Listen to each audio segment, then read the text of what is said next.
It's been a while since the iPhone 12 was released into the world. It's the most powerful iPhone yet thanks to the A14 bionic chip, the best video camera on any smartphone right now, a clean operating system that's about to get even better thanks to the incoming iOS 15, and a battery life that has let me down more times than I can count. This is my long-term review of the iPhone 12, and without taking too much of your time, let's get this party started.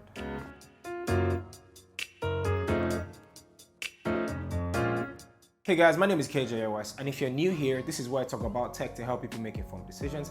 And if you love that sort of thing, consider subscribing to the channel, and while you're at it, please hit the bell so you can get notified when I drop a video like this. Yes, the iPhone 12 battery has disappointed me since I have been using it. Now, it's not exactly the worst battery in the world, and to be honest, a casual user might actually get by on a daily basis on a full charge. But if you're a content creator or a social media user like myself, you're going to charge this at least twice a day. The iPhone 12 has a 2,850 mAh of battery, a somewhat significant decrease from the iPhone 11. They say size doesn't matter, but in this case it really does. Now I get about 5 to 6 hours of screen on time, and on very bad days I barely get 4, but I'll say those are isolated incidents. Also, if you're in a 5G area, you definitely see a noticeable battery drain. And I mean, I understand Apple picked a smaller battery to cut costs, but at the end of the day, they're a $1 trillion company and we're spending about $800 to $1,000 every year. And speaking of price, these babies are still very expensive. Now you would think there would be some sort of concession or discount on the Apple Store, but nope.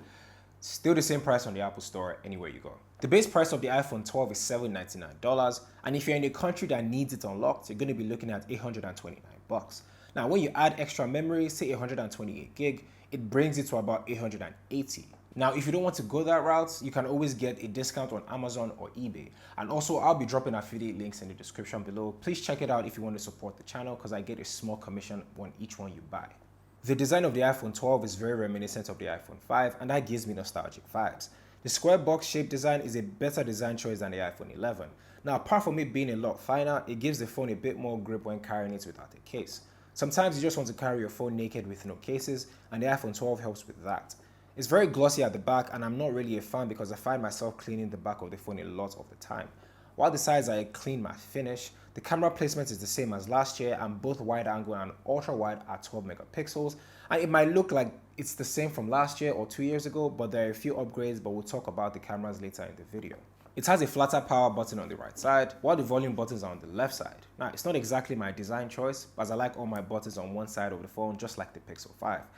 Now at the bottom it has the charging ports and loudspeakers, which are pretty dope by the way, but I barely use them. I prefer to use my AirPods or Galaxy Buds Pro, or even play them on my Google Home. Now I'm not really a phone speaker kind of guy, so that's why I don't even bother with it. 4 years after they introduced the notch on the iPhone 10, the iPhone 12 still maintains the same design language with a few tweaks. The bezels from top to bottom are a lot more symmetrical, while Face ID has become a lot more faster due to the pandemic that we're in. That being said, the iPhone 12 has a 6.1-inch Super Retina XDR display with peak brightness reaching 1200 nits, and to make it a little more sweet, it's the same display on the iPhone 12 Pro, so you're not really missing out on anything.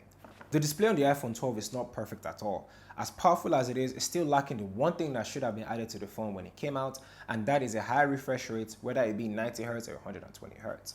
I mean, it's 2021, Android phones have already had this for a while now, and it's just like Apple to take their sweet time before they release it onto their phones.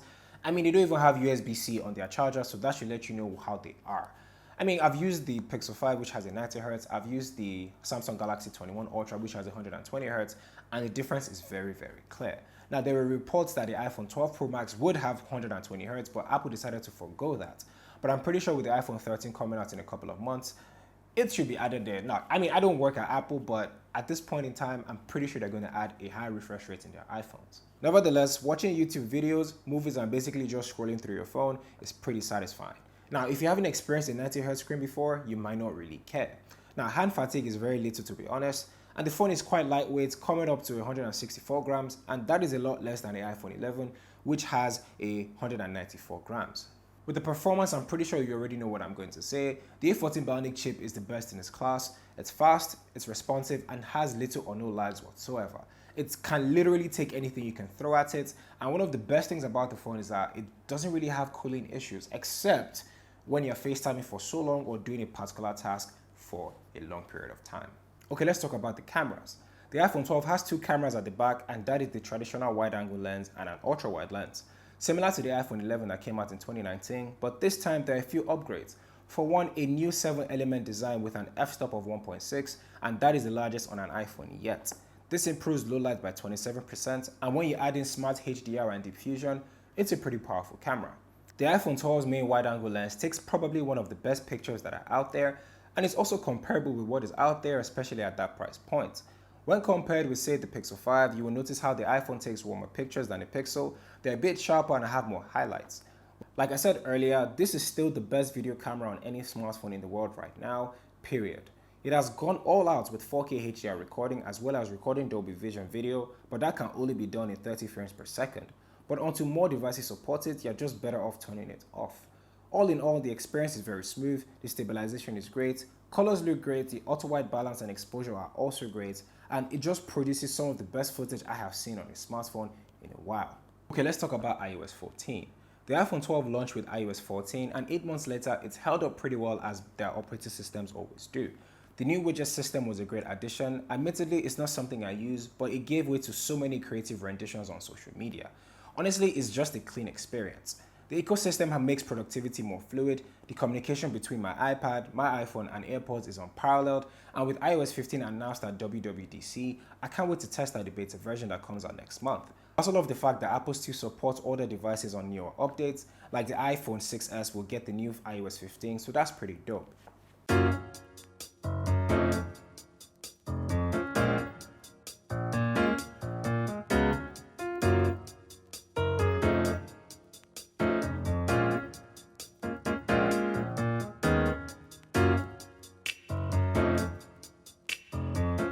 With the iPhone 13 coming out in a couple of months, this is my little wish list. For one, I would love to see USB-C on the iPhone 13. I mean, it's 2021 again and people have moved on from the lightning cable. And it's pretty crazy because when I reviewed the 11 Pro Max sometime last year, that was on my wish list for the iPhone 12, and here we are with the same lightning cable. Hopefully the iPhone 13 will have USB-C, but at the end of the day, if it's not there, I won't really be surprised. Number two, I would love to see a refresh rate, whether it be 90Hz or 120Hz. Hopefully that will also happen. And number three, I would love to see little or no notch on the iPhone 13. I mean, it's kind of a reach. I don't think Apple is actually going to do that. I mean, I guess I get the idea that Face ID must be there, but let me tell you this for free. Touch ID is better than Face ID. That's just my hot take. Anyway, the iPhone 12 is a great phone. It's honestly one of the easiest phones I can recommend to anybody at the moment. It does have its drawbacks though, like the lack of a digital zoom, lack of a higher refresh rate, and a lackluster battery, but you're getting the best phone Apple has to offer this year. Well, that is until the iPhone 13 comes out, which promises to have significant upgrades and updates. But what do you guys think? Is the iPhone 12 worth getting in 2021? Comment below and let me know. If you found this video helpful whatsoever, I would really appreciate it if you guys can like the video and consider subscribing to the channel, as this goes a long way for me. Thank you guys for watching. My name is KJOS, and I will catch you in the next one where we talk all things tech.